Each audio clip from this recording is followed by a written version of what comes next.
how you frame failure is very important, right? If you would have told me 15 years ago, I'd be like introducing myself and speaking on big stages when it comes to meeting people. So you spoken.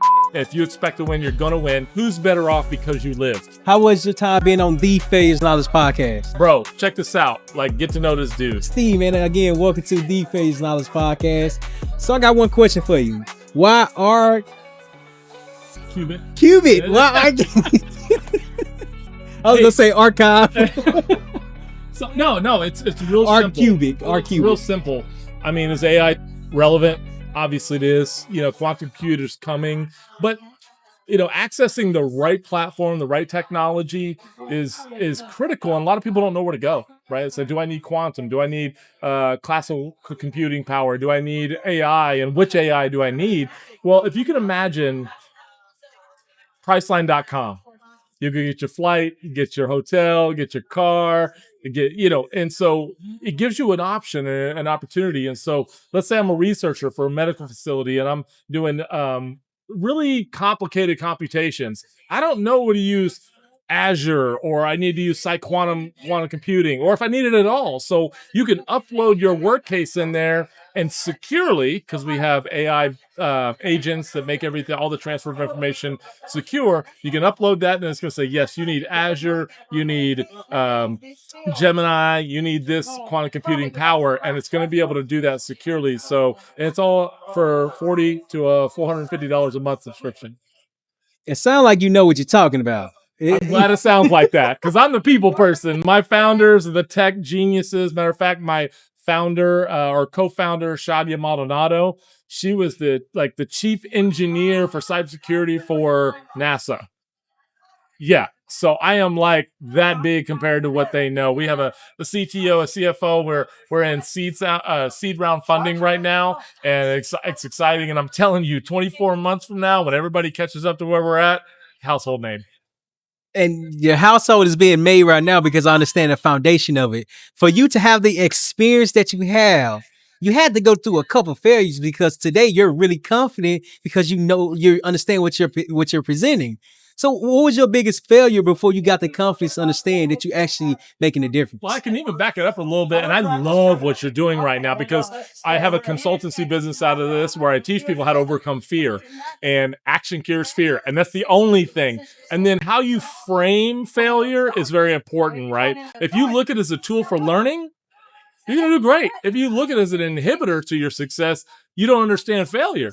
And so for me, I welcome failure. I don't want to fail faster than most people, because I can observe it. And so specifically, feel of meeting people. If you would have told me 15 years ago, I'd be like introducing myself and speaking on big stages when it comes to meeting people. I said, you spoken crack? Like I would, But my mentor said, listen, you need to fail faster. Here's the indication that you need to do it. You fear it. That's in my estimation, as I see that, how God nudges you towards where you're supposed to be, is the fear of failure tells you need to do it. Now, within reasons, and but specifically this was meeting people. That was my biggest hurdle of fear and failure, was meeting people. Now we're in funding rounds, right? And there's a lot of people that don't want to invest in what we're doing right now. Great. We're learning every step of the way. So it's how you frame failure, and that's what we've been able to do. I believe that failure is knowledge, quote unquote, quote unquote. That's right. Exactly. So, I mean, if you frame it that way, right, you've been able to frame it that way. And so therefore, when failure comes, failure's not fatal, right? It's fuel. Yeah. So it's just like, okay, failure is just an unmet expectation. Right. And so when you formulate and you look at that and say, okay, what was I expecting? And the gap between expectation and reality is called frustration. Right. And so the bigger that gap, the bigger you're frustrated. So obviously, you know this by the podcast you're putting on. And that's so incredible, because you're teaching from experience. The reason why I made that statement was it sounds like you know what you're talking about, because anybody can read a book, but anybody can't act on what they haven't tried or anything of that nature. So we're at the Tampa Business Expo. What is your biggest takeaway from it so far? So my biggest takeaway is obviously meeting people like you. I never knew you existed, right? And so to me, I could say I'm a servant leader. So like, how can I help this person out? How can I help them develop? And so my biggest takeaway is if you want to be in the game, you got to get in the game. You can experience this. You can go on podcasts, and which is a great tool, but it's there to be a doorway to an actual experience, right? And so when I met you, I seen what you've done and what you're putting together. There is no doubt you're going to be successful at what you do because you're in the game. You're actually doing it. You're not talking about it like in the barbershop. Oh, so what's up? What I'm going to do is, okay, are you doing it or are you talking about it, right? So my biggest takeaway is meeting sharp people like you that are actually making a difference. And that's powerful. That's powerful. So I recently did an interview with the Tampa Bay Buccaneers COO. And when I was doing the interview with him, I was really learning more about the Buccaneers. And as I'm talking to him, I'm like, and I start doing research, I start to really become a fan of the Buccaneers. And I was already a Patriots fan, but then when I moved to Tampa, I became like a small Buccaneers fan because I haven't been watching sports like that. Right.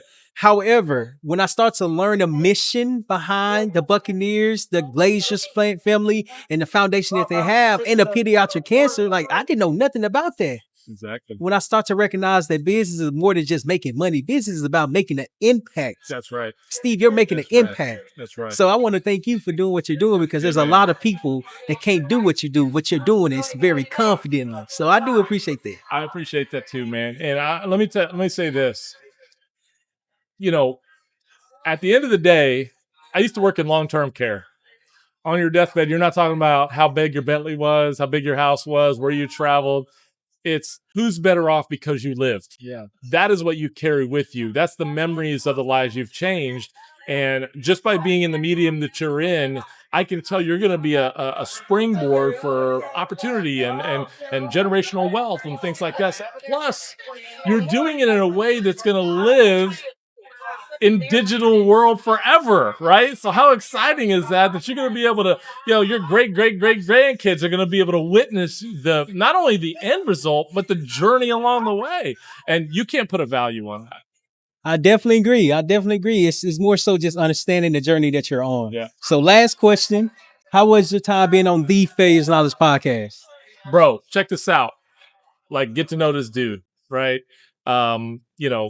Rogan, whoever, because I can tell his energy is attractive. And what I mean by that is whatever you respect, you attract. Whatever you disrespect, you repel. And he values every single person that sits in this seat. And so my biggest takeaway is that this is the beginning or in the beginning throes of your success. And just have a high expectation for the future. And a mentor of mine used to say, expectation is the breeding ground for miracles, right? If you don't have the expect to win, you won't win, right? If you expect to win, you're going to win. The time period is, up to God. But like, I'm just telling you, bro, just keep doing what you're doing. It's amazing. I appreciate that, Steve. And lastly, how can people get in contact with you? How can they learn more about our Qubit? Yeah. Our Qubit. Rqubit.io, ARCQUBIT.io. You can look at our website, you can look at our team, you can look at our mission statement. And the biggest thing differentiated with our company is we're people before profits. We're people before profits. We will make a difference. It'll be a multi-billion-dollar company, but that's not what we're proud of. We're proud of the fact that lives are being changed. Man, Steve, I appreciate it. This is great. You the man, bro. No, seriously, man. Likewise. Good job, man. I'm proud of you, man. This is gonna be great. I appreciate it. Yeah. Let's keep in contact. We'll do. I'll send it to you in the next couple of weeks because I have some meetings, so I'll send it to you. All right. Thanks again, brother.